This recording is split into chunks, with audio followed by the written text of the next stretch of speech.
What's going on, guys? Hope you guys are having a great week.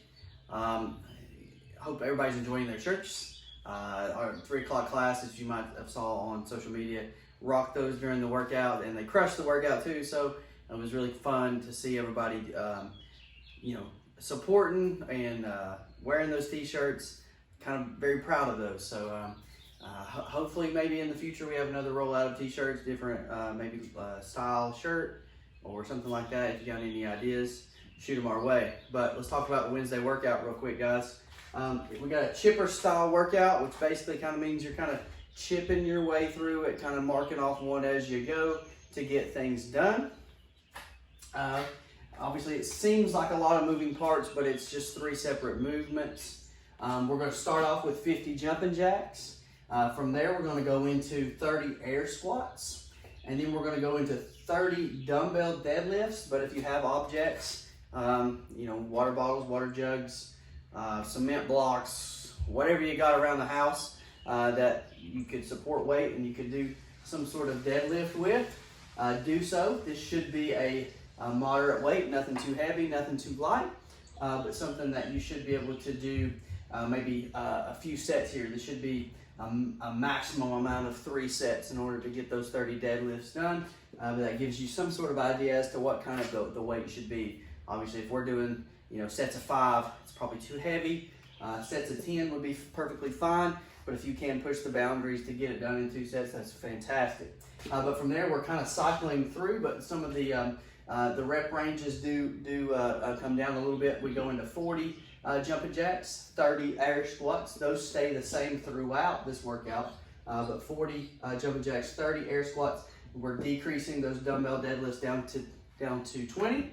At this point, you should be getting a little fatigued. But a maximum amount again of about 3 sets is what we're looking for on those object deadlifts. So I've got dumbbell written, but again, whatever you have around the house. From there, we go into the jumping jacks decrease down to 30. And then we stick with the 30 air squats, like I said, throughout. And then we finish with 10 dumbbell deadlifts. Those should be probably about 2 sets maximum in order to get those done. Or again, we've gone probably too heavy throughout the workout.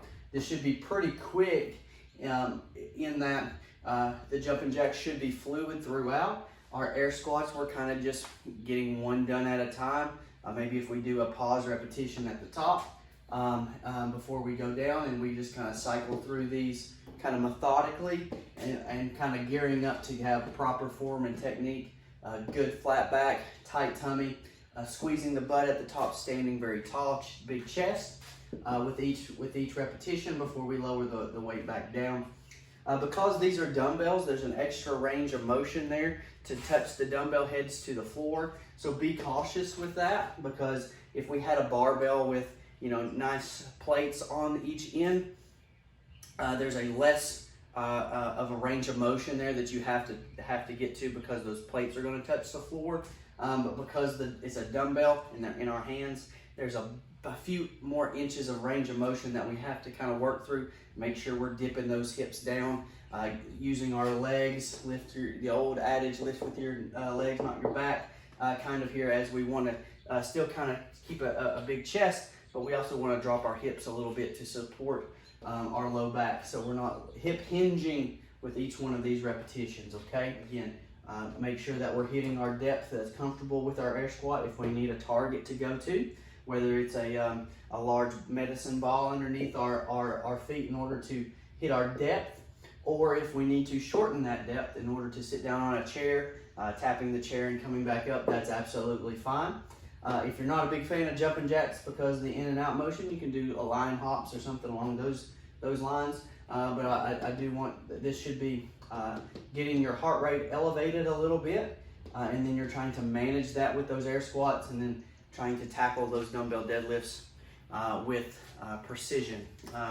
So have fun with this, guys. I know it's a lot. It's kind of, it looks like some craziness going on the board, but 3 separate movements with a descending rep scheme for 2 out of the 3 movements when we're sticking solid on those air squats. So if you have any questions, comments, concerns in regards to maybe scaling options or something like that, that might be better for you. Or if you're dealing with some sort of injury that you're wanting to maybe scale back some of the intensity, give me a holler, let me know, and we can come up with something that may be more suitable for you. Obviously, with everything that we do, make sure we get a good warm up, get a good cool down. If you have questions or about what maybe you should do for that, obviously let me know. But I would encourage with these movements getting our ankles and our calves good and ready for some jumping. Because the arms are going to be added, you might as well go ahead, give me some arm circles and things of that nature. Make sure your hips are good and warmed up. Getting those legs ready for some squatting, and then the dumbbell deadlifts, you might as well go ahead and get those glutes and hamstrings and our posterior chain ready for some lifting. So whether that be, I would also encourage getting your heart rate elevated prior to doing this workout. So go on a little bit of a jog. The weather's been great here over the last few days, so if you can get out and about and run, that would get your heart rate a little elevated. It doesn't have to be, a 5K or anything like that, but get out, get your heart rate up, so that way that when you do hit a workout with a little bit of intensity, it's not a shock to the system. You're already ready and prepared to get after it. So look forward to seeing everybody out at Fire and Light this Sunday. 3 o'clock class and 4 o'clock class is still going on. So give me a holler if you have any questions. Again, see you next time.